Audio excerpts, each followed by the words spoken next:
Rocket. Rocket.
Happy, happy, happy.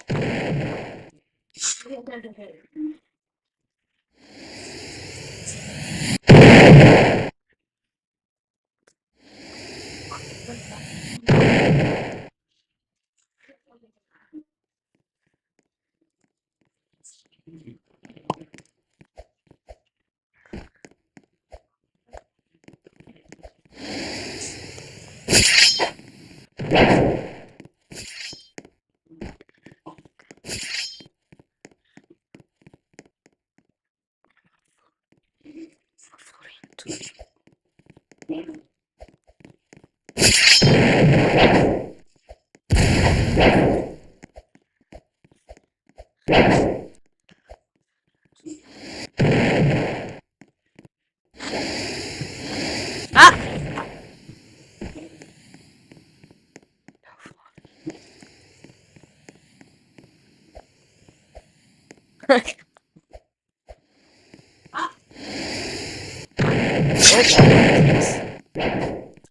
Owie.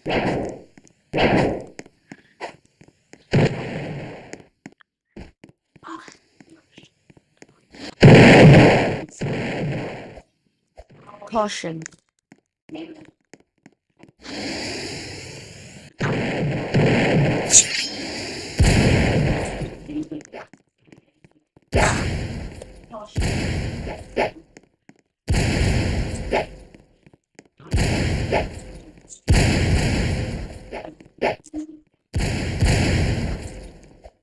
Whoa, he killed himself.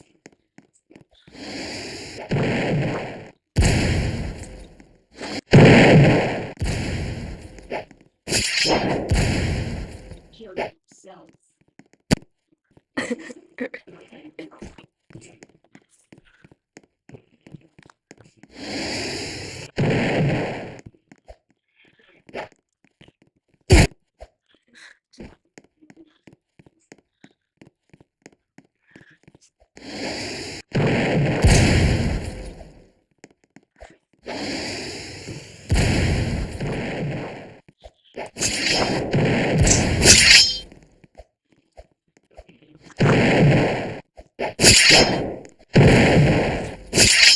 Oh, he killed himself.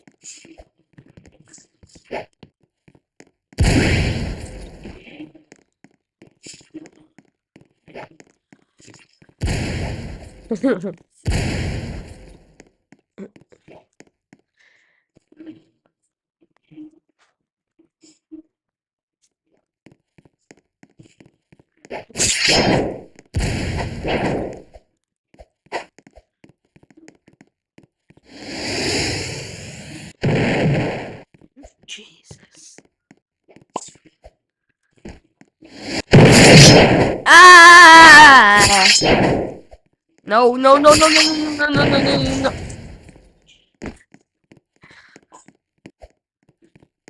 Wait, what? Where is he? Ah! No, no, no, no, no, no, no, no, no. Oh, rip me. Ow. Owie.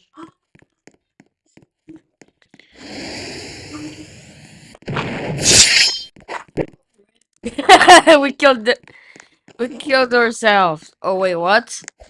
He survived. Uh-oh. Oh, you need to go in this game. Killed ourselves. Oh wait, what? Oh yeah, you cannot see me now.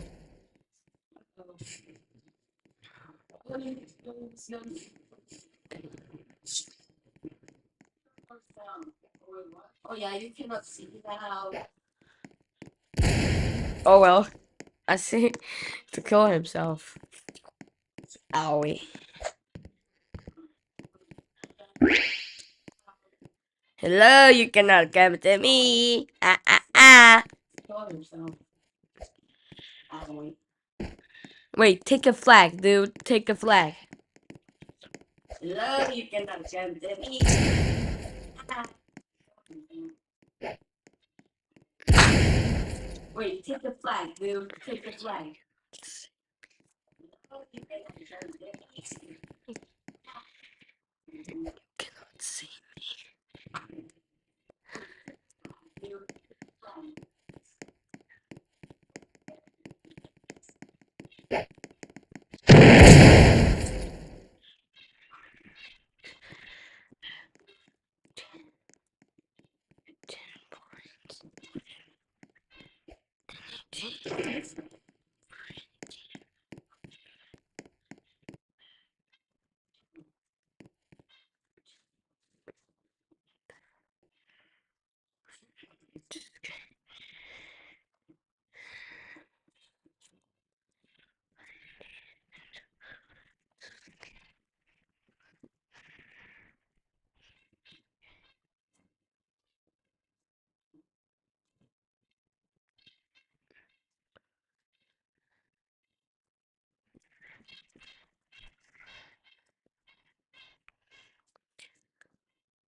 Playing with the bridge, with the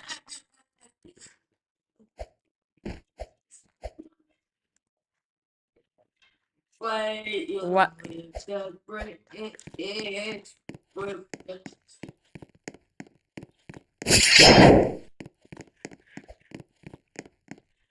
playing what?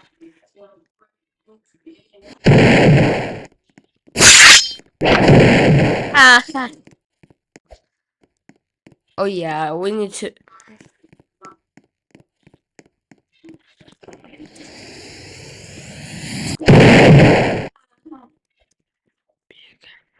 Oh yeah, we need to.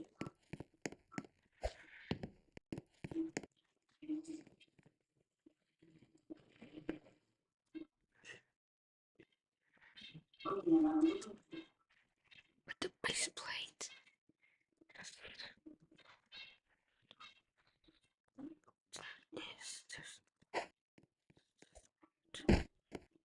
It's too smoked. Too smoked.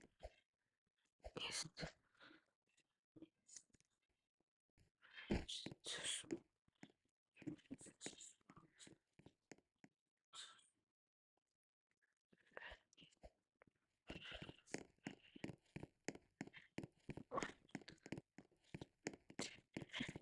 Easter egg. Easter.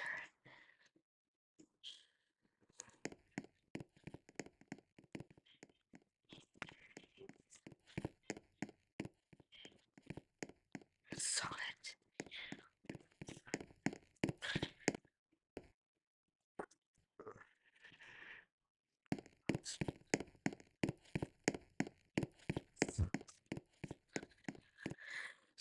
Oops.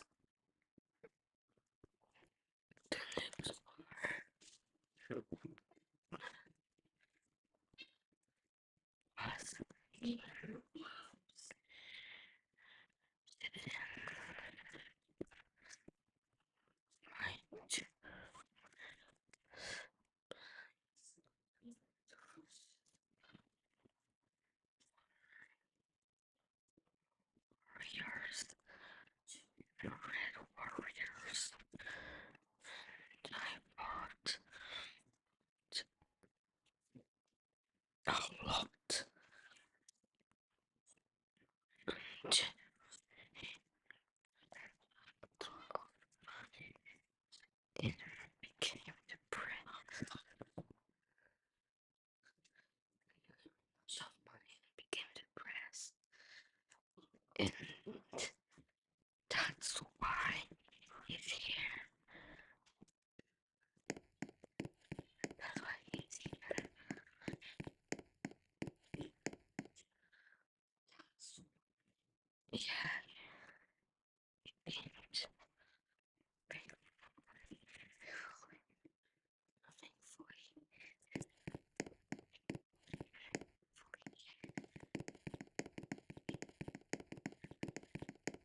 Also,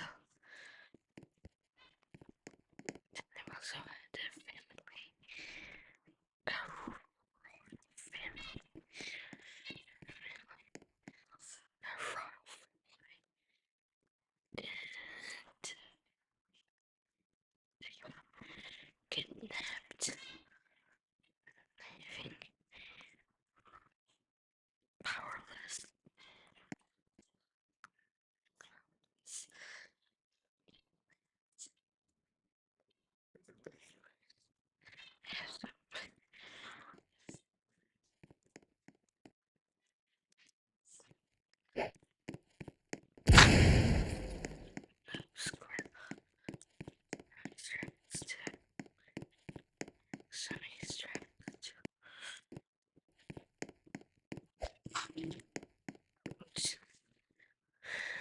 The crown is somewhere in the world. Nowhere to be seen. Nowhere to be seen. Nowhere to be seen. Nowhere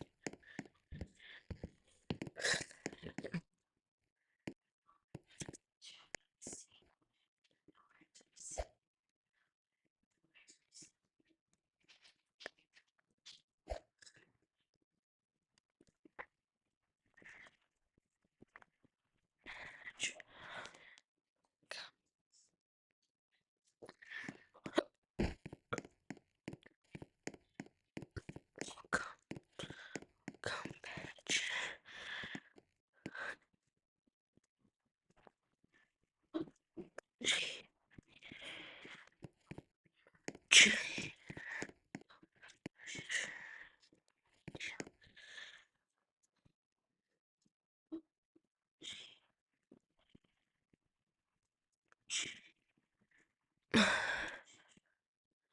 It is the guy I work with. It is the guy I work with. Castle Walls.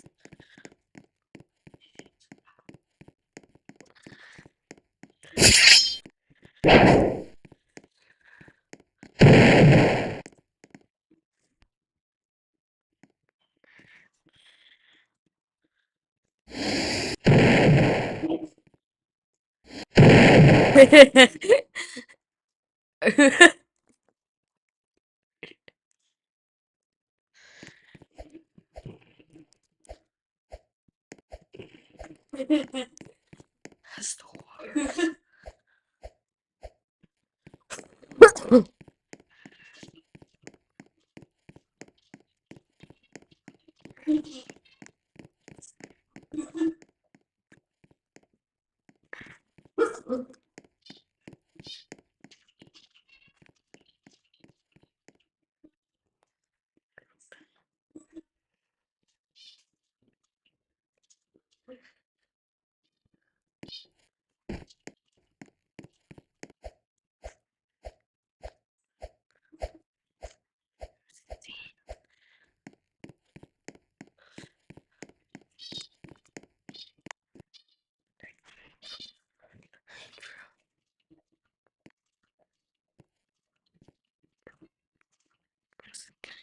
It's epic.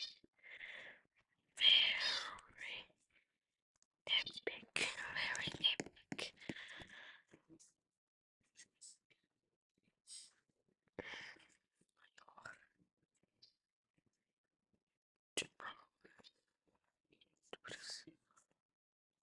Brazil, Brazil, Brazil,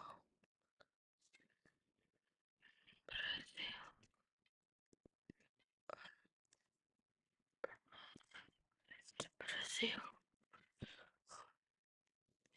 Okay. 4 hours?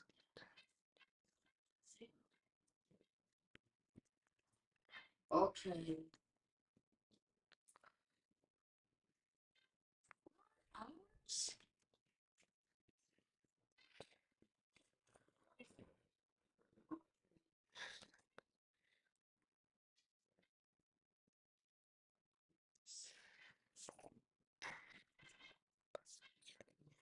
Brasilia. Brasilia. Brasilia.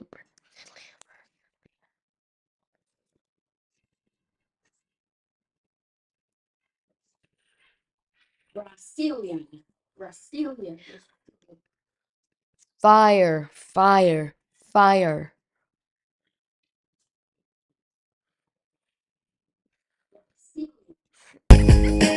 Shut the fuck.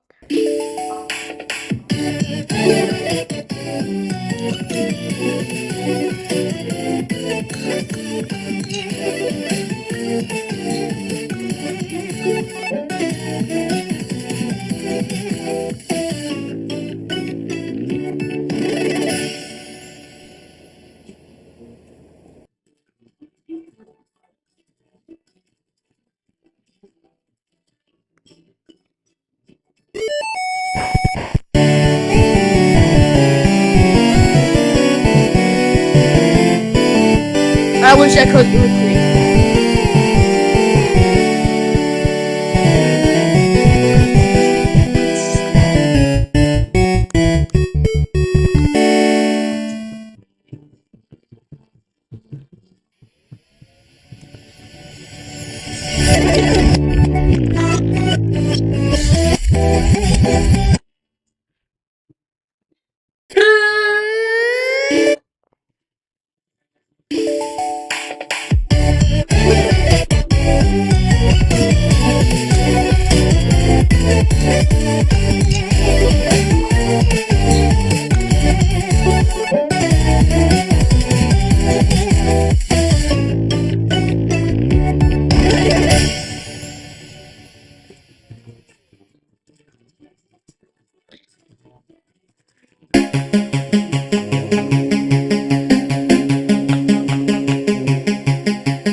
Sleep, sleep.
Egg.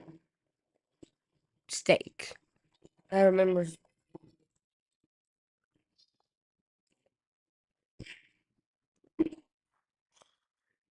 That was random, by the way. That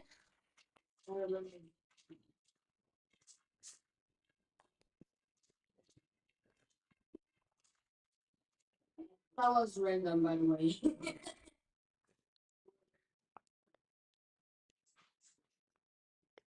Socorro!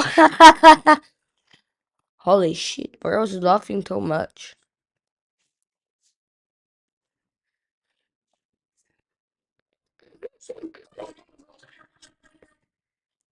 Holy shit, I was laughing too much. Bruh, bruh, bruh, bruh, bruh, bruh, bruh, bruh, bruh, bruh, bruh, bruh, bruh, bruh, bruh.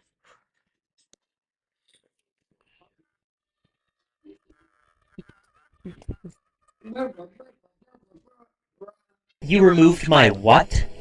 I removed your right kidney while you were sleeping last What night. the fuck? No, no. Hey, Mrs. Puff, what's my final score? 6. Woo! And how many do I need to pass? 6.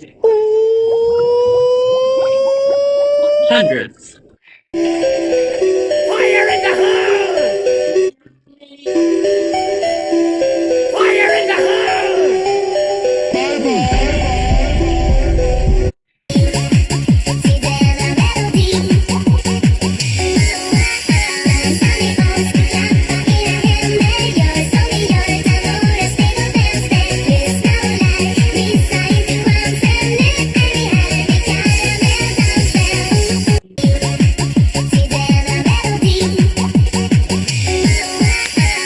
Oh my balls, can't put your hand back, yours, only yours. So what is it? Every has vagina, mouth, and chin.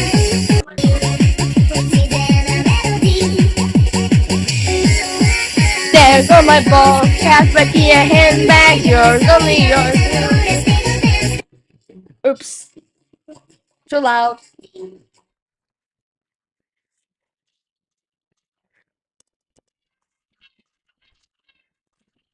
Oops, too loud. I've killed my.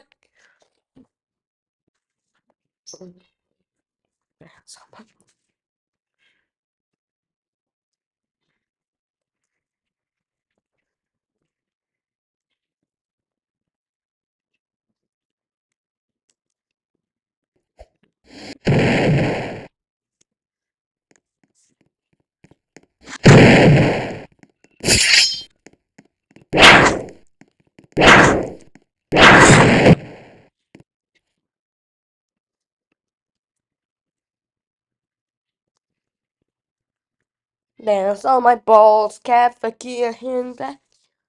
Yours, only yours. It's no lie, listen the crowds and look every hand, vagina, mouth, and chin. Today we're delving into the anticipated release of Skibidi Toilet 70 Part 3. Motherfuckers, could you shut two the fuck potential up? leaks for this upcoming episode. But before we dive in, make sure to hit the like button and subscribe. Now let's get started. The initial leak portrays an image of the upgraded Titan TV man lying on the ground, appearing lifeless with some of his enhancements seemingly missing. While this image raises questions, it's worth noting that its authenticity is questionable, given that it lacks the high quality we typically see from the Boom. On the other hand, the second leak appears more credible. It depicts the scientist's toilet in a lab setting, looking fearful or threatened by an unseen force. I'll leave it to you to decide the legitimacy of this image. Now, regarding the release date, Dafuk Boom has shared that real-life issues have caused a delay. Considering that Doc has a life outside of animation, it's understandable that additional time is needed. My best estimate is that the episode will be released within the next 24 hours. What are your thoughts on this? Share them in the comments below. Thanks for tuning in, and until next time, peace out.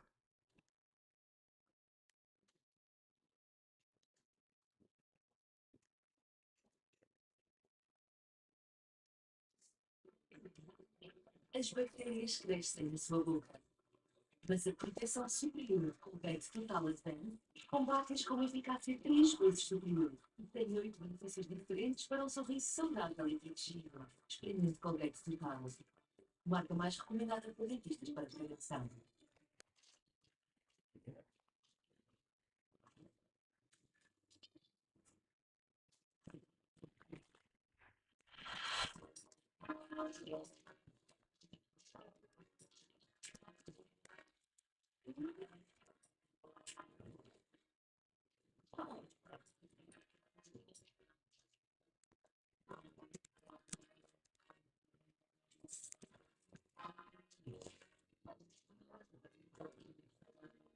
How do you see when there's no rear window? Pull him at the back seat.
See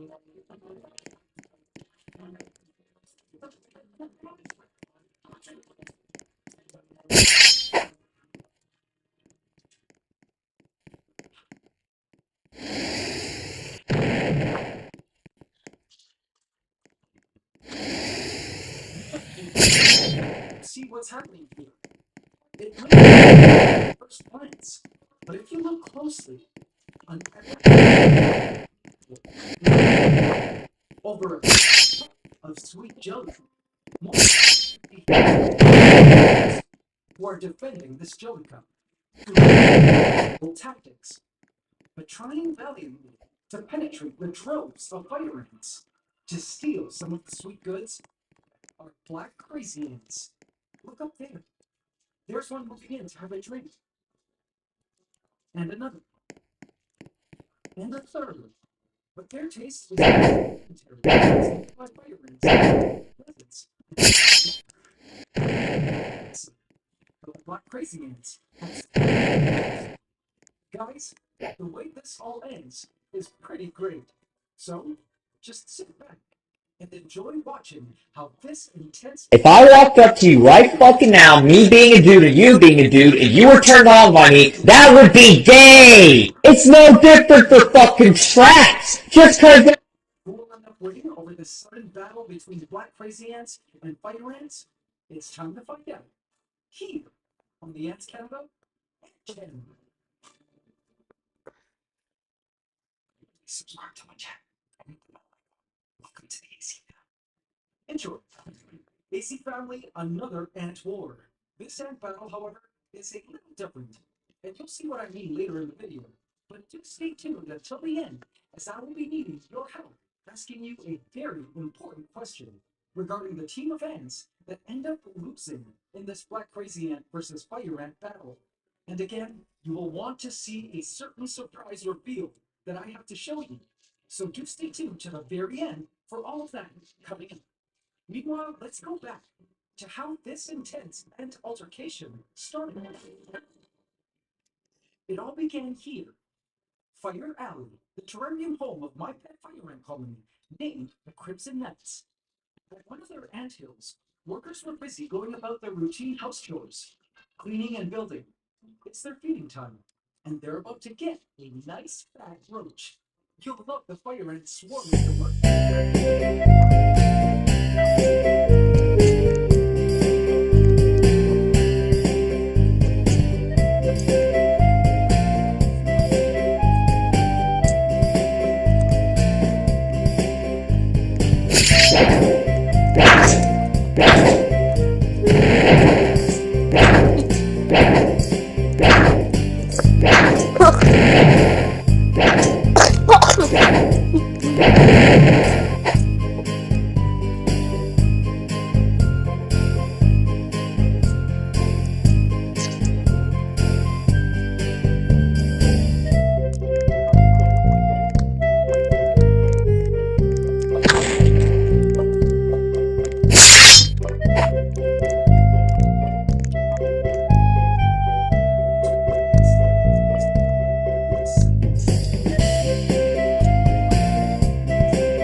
Going head to head.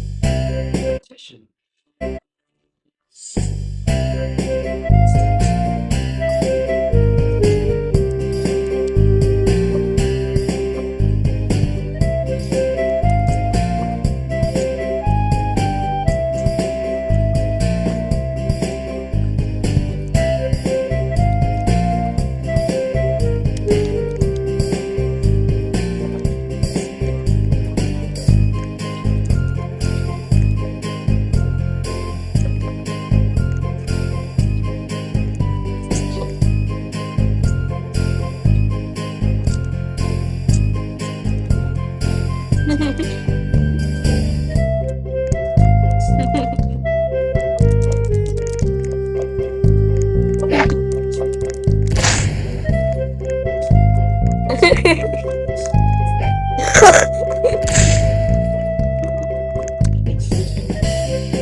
Meme Norby.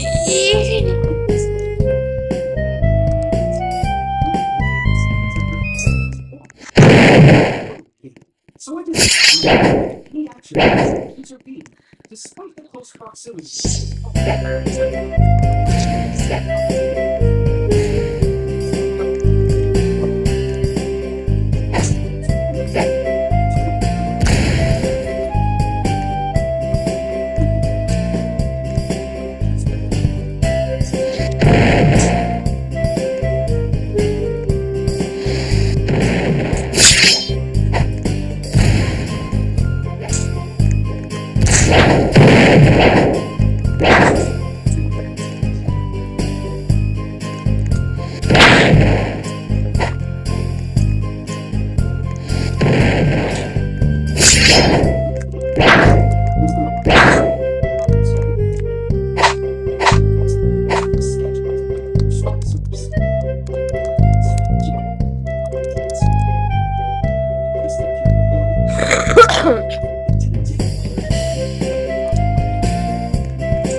was not going to be easy for the player.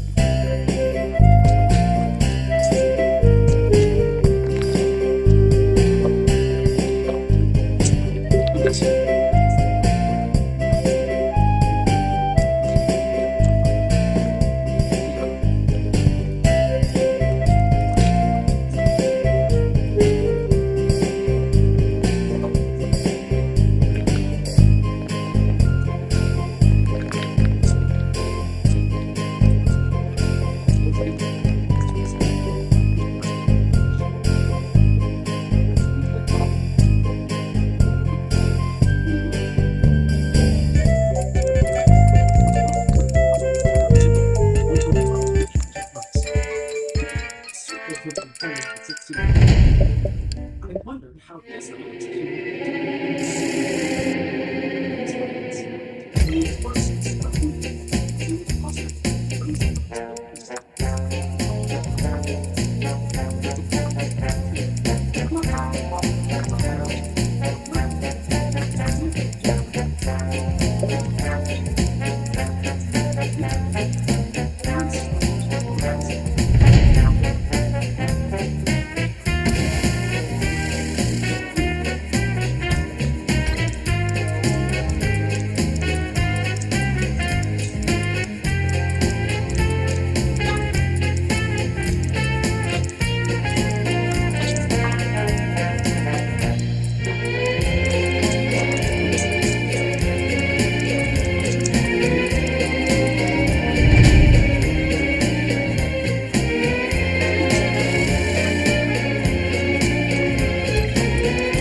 managing to take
as soon as contact was made with the fire ants.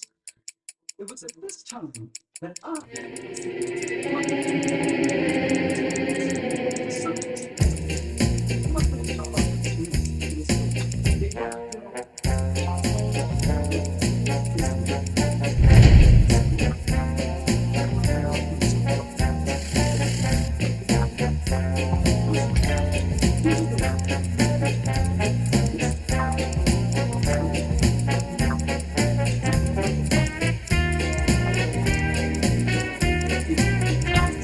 electric car, dude.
I was happy to know that our fire ants didn't have to deal with our black crazy ant intruders.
Subscribe to the channel as we upload every Saturday.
5.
Him.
Please let me be next. I never been the one. Oh my fucking god, bro.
Oh.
Oh.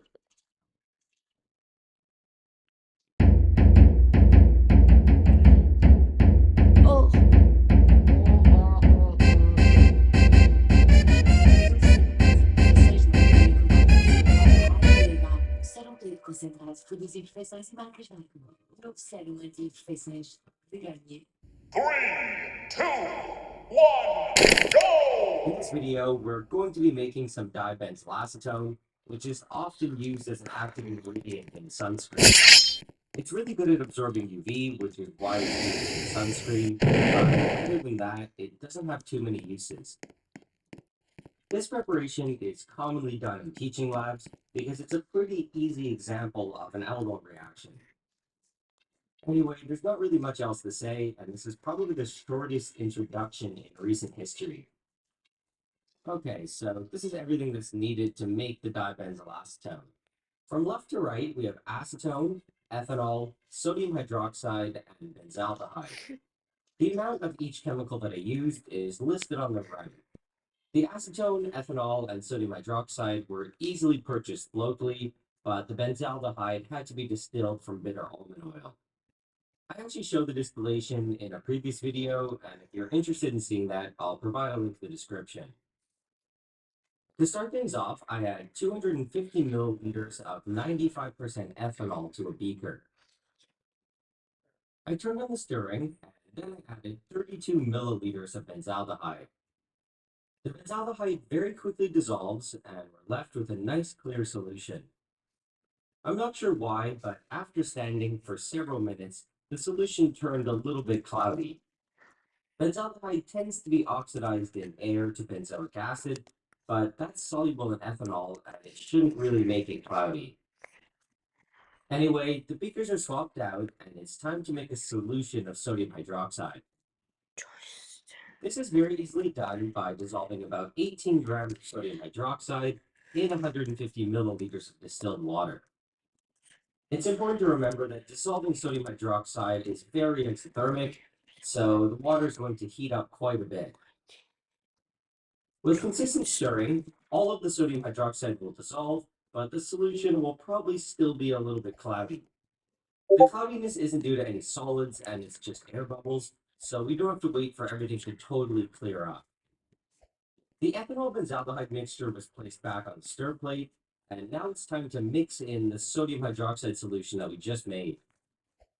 One issue with adding sodium hydroxide to benzaldehyde is we'll get a Cannizzaro reaction going to some extent.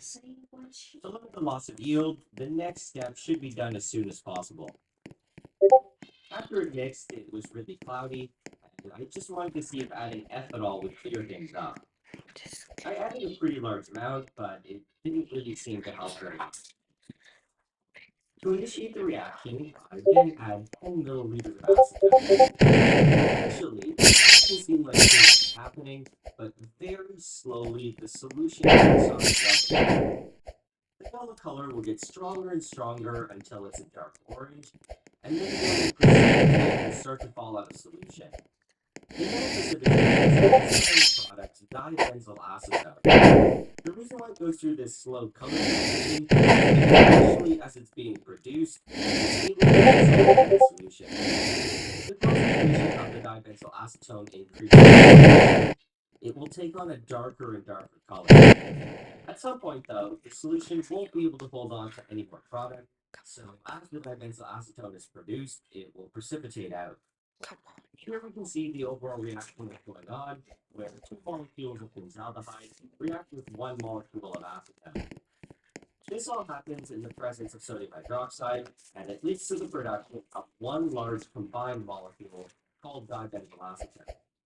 This type of reaction is known as an aldol condensation, and I've covered it in previous videos.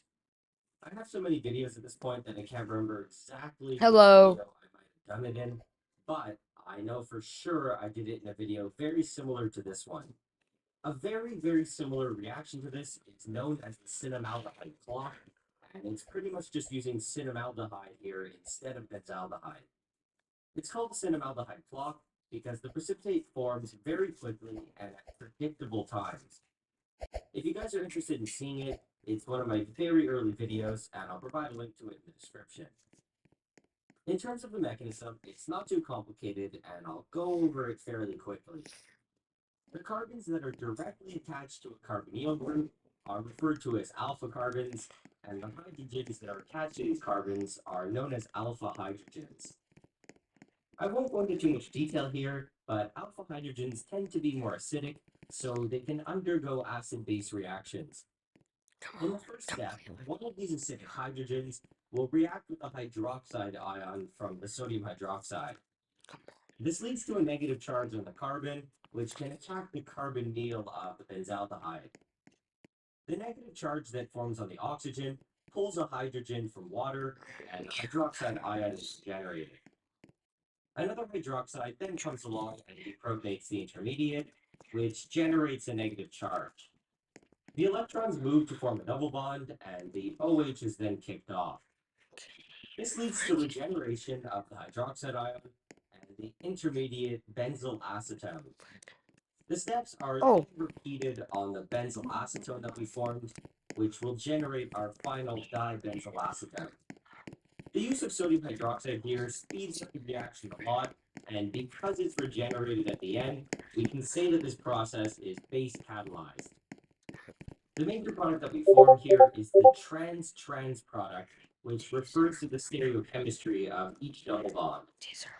To a certain extent, we'll also form the cis-cis product and other products that have a mix of cis and trans. The trans-trans product is the major one though, because it's a lot more stable and forms much more readily.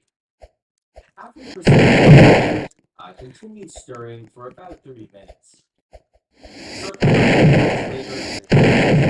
Dibenzyl acetone slowly drops down to the bottom of the beaker.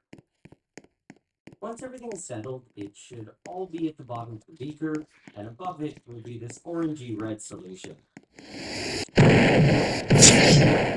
Still in solution. This should be pouring about 400 milliliters. Dibenzyl acetone is really insoluble in water, and this should force it to precipitate out. Things up, and then dibenzyl acetone at the bottom. Once it felt like it had been thoroughly mixed, I let it stand for 30 minutes. When I came back, you could see that most of the dibenzyl acetone had settled out of solution.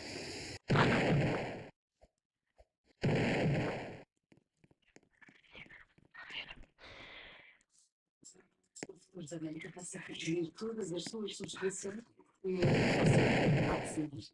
Como serviço para a fasquia aos outros bancos, boa sorte. Descarregar a tornado.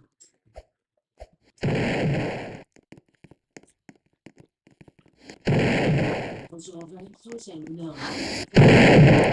Collagen Specialist Care. Since Regenerative Care.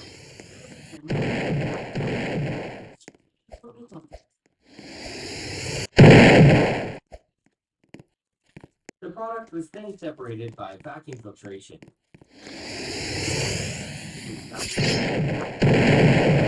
But it would take a lot longer.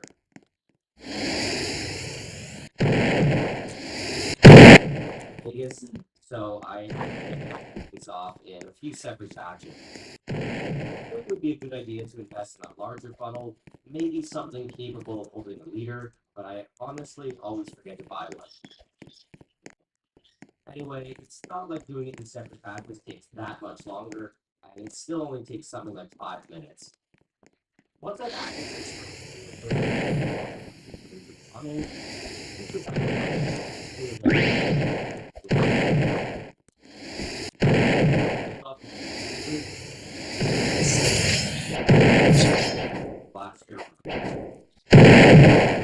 dibenzyl acetone is really insoluble in water, and we're trying to wash out the water impurities here.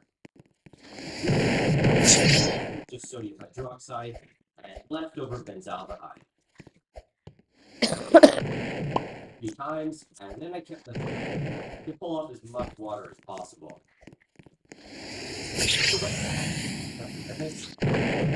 Damp powder. In the flask below, I have a lot of orangey yellow colored liquid, and this should be transferred to the appropriate waste container.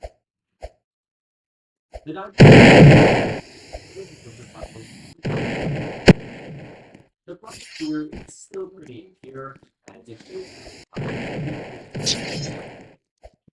when I looked online, a lot of resources water, so I tried this. I regret trying this. I found 95% low. Anyway, don't conclude, and you guys can watch me finish. For this method, first dissolved in an arbitrary amount of I added some heat and ethanol. Everything has the ethanol here. The solubility. Really heat up. I put some plastic wrap on top just to keep the vapors in the beaker.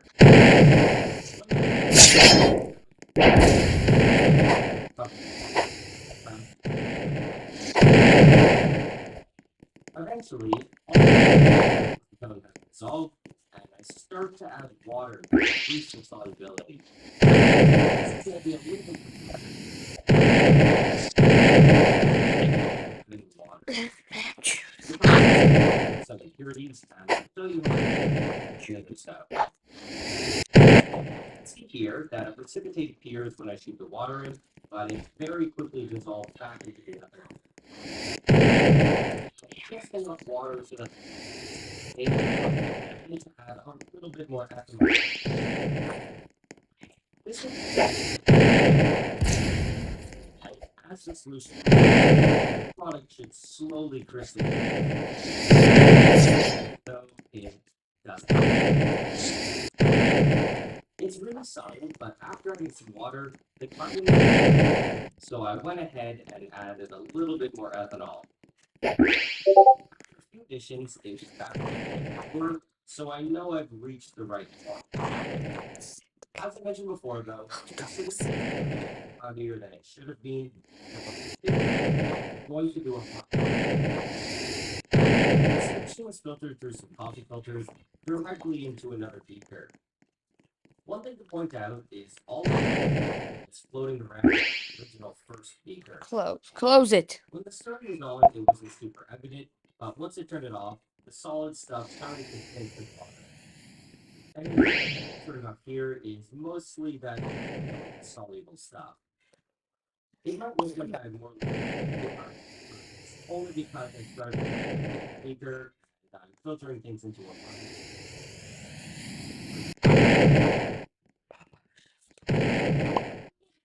Calma, estas breves são médicas e aliados ali. 3, 2, 1.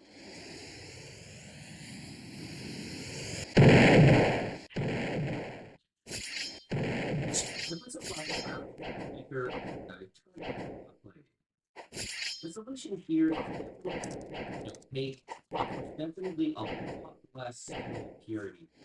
For the crystallization, it's best to not have stirring on either. So once it's enough,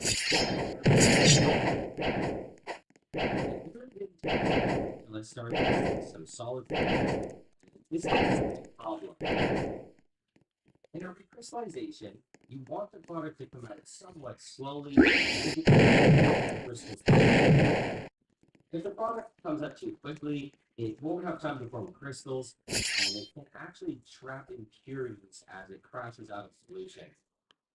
This is often still better than no recrystallization at all, but it's still optimal. It's up a lot here, but you can more or less see that there's very little to no crystal formation and the product of solution. Too much ethanol, and because of it, I had to add a lot. The solubility of the diamond way too much, and it kind of. I think when procedure said to use a combination, it didn't mean you do 95% ethanol in water, it meant anhydrous ethanol in water. Anyway, what's done is done. I'm gonna keep moving on, and I'll see what the. I cool the solution in a fridge. I mix things. Just like in the first filtration, I filtered the original solution, and then I washed the product a few times with water. I keep pulling the vacuum on it to dry it up, and then I transfer it to a piece of paper to dry.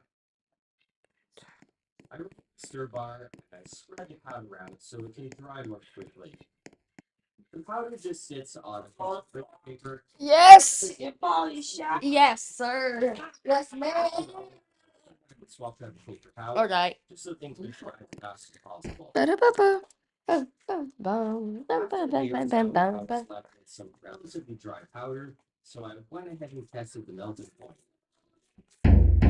Melting point of this product to the theoretical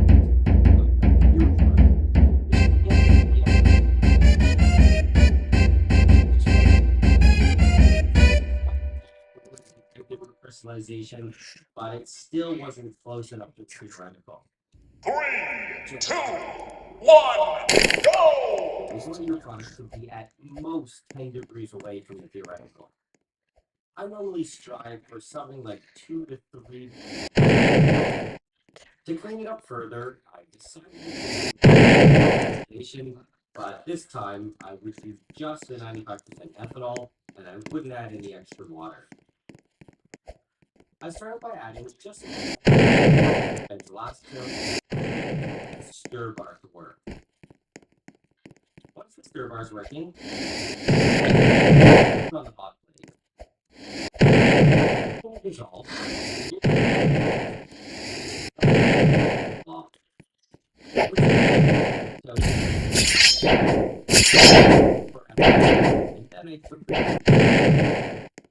In this recrystallization, I kind of messed up. Firstly, I threw the back of the beaker, so because of this, it crystallized from the top and the bottom.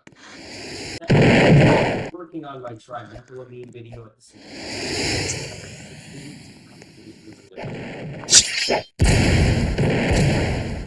here, the crystals were forming. I've sped up the video here, but the crystallization was actually quite rapid, and it occurred over the course of something like 3 minutes.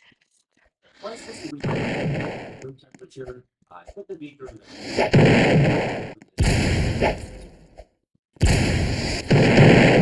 and washed them with a very ethanol. Then, but before,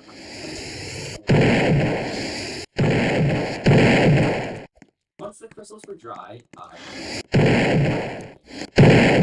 melting point came out to be 29 to 111. 22.2 grams, which one reason for the slightly low yield is crystallization and lose some stuff a little bit. As I mentioned earlier, sunscreen because it's really good at absorbing UV light. I went ahead and set up 2 really simple tests just to demonstrate this property.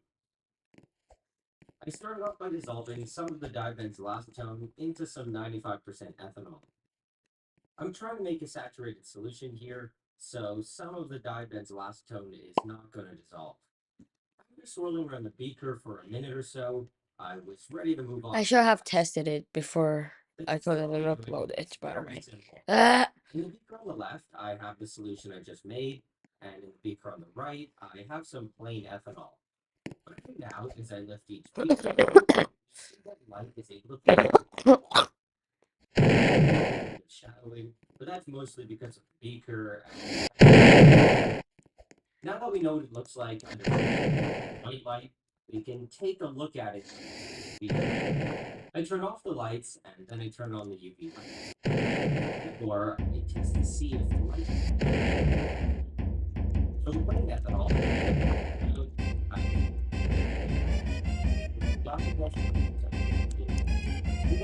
Yeah, it doesn't work. This is a good indication that the dibenzyl acetone is absorbing UV light. For the second test, I used beads that would change color when exposed to UV. This test is more geared towards its sunscreen capabilities. No, no, no, no, no, no. Covered with dibenzyl acetone, and we'll see how a thin layer is able to protect the beads below. The bag on the left was a control group, and using a cotton ball, I thoroughly wet the surface with ethanol. The bag on the right was the test bag, and I wet this one with the ethanol dibenzyl acetone solution. The solution I'm using here isn't the same one that I prepared earlier, and it's a little bit more concentrated. I'm still using ethanol, but to get more to dissolve, I heated it up a little.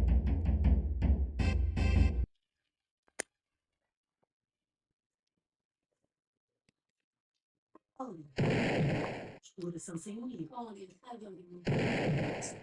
sem lentes. Nem todas as explorações são iguais. Eu só confio em uma de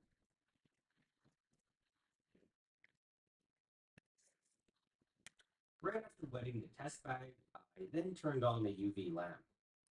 Very quickly, the beads in the bag on the left start to change colors, but the bag on the right stays about the same. The conclusion that we draw from this is that the dibenzyl acetone is in fact absorbing UV, and it's preventing it from This test isn't super scientific, and it's more of a demonstration, because I didn't calculate the concentration of the dibenzyl acetone solution, and I have no idea how much I added to the bag. Despite this problem, I still thought it could be fun to calculate the SPF, which stands for Sun Protection Factor. The SPF is a common rating used by sunscreens to measure the fraction of UV that makes it to the skin. For example, an SPF of 15 means that 1/15 of the UV makes it past the sunscreen. To calculate it, I just have to time how long it takes for the control bag to fully change and how long it takes for the test bag to fully change.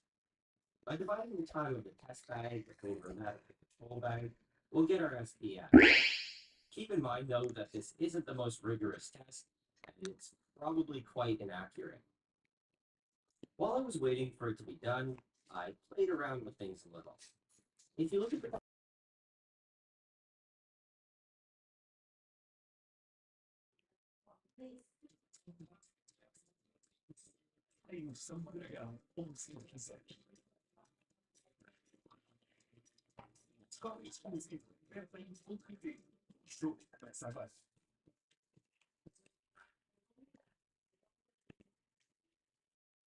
Our bodies are such intricate machines.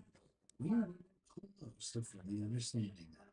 But even absolutely minuscule amounts of some toxins like cyanide can grind that machine to an indefinite halt.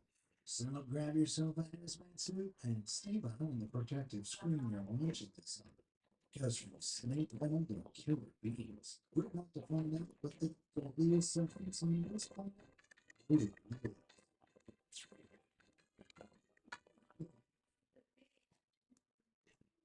An apple a day. Have you ever heard the phrase, an apple a day keeps the doctor away? Sure you have. But it turns out 30 apples a day will have quite the opposite effect. That's because apple seeds and many other organic foods actually contain traces of cyanide, a chemical compound which at the right or wrong dose can be extremely deadly. It only takes about 250 milligrams or a quarter of